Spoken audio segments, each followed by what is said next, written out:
I was on my way to Arizona for a conference. A 14-hour drive I decided to break into 2 days.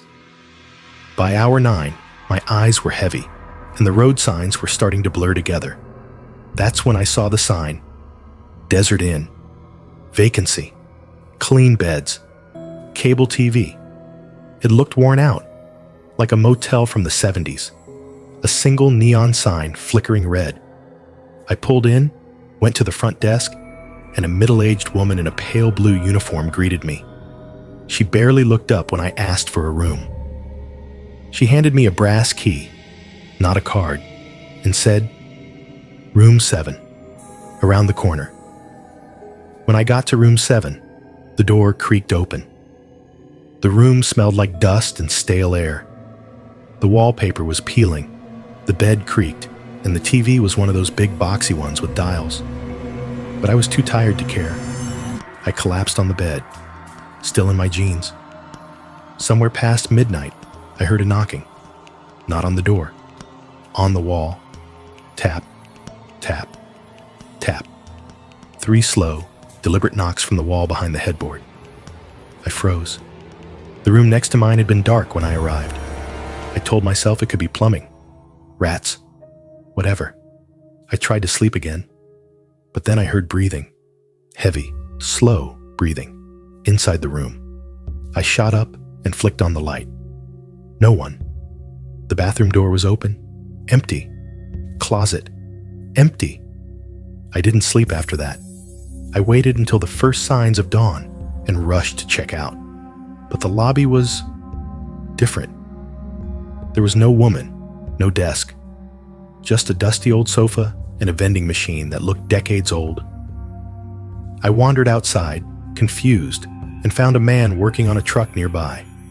I asked him, "Hey, what happened to the motel office?" He looked at me strangely and said, "This place has been shut down for over 10 years. Caught fire. Nobody uses it. But I stayed here last night. Room 7. He stared at me. "Son, that side of the building doesn't even exist anymore.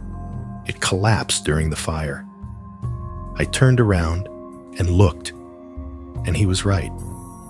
Where room 7 had been was now just rubble and weeds.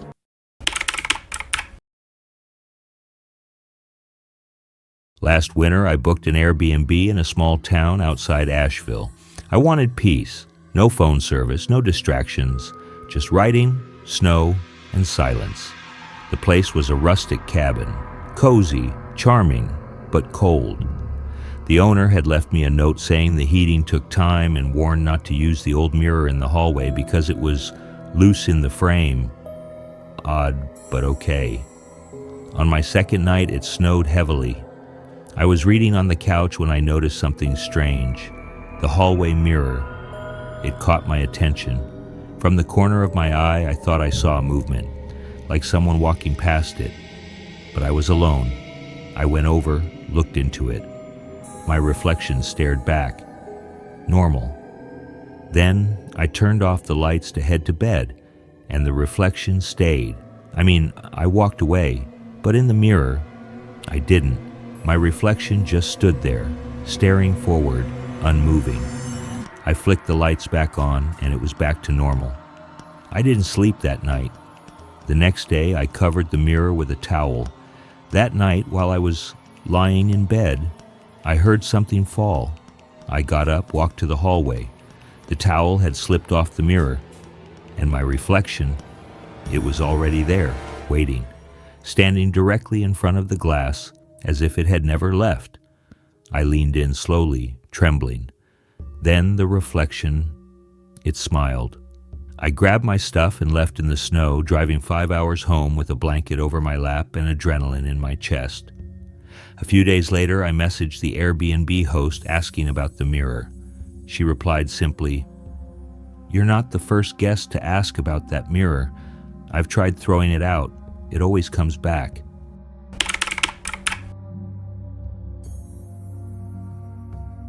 Freshman year of college, I got assigned to the oldest dorm on campus. It was built in the 1930s. Creaky pipes, yellow light bulbs, peeling ceilings. You get the picture.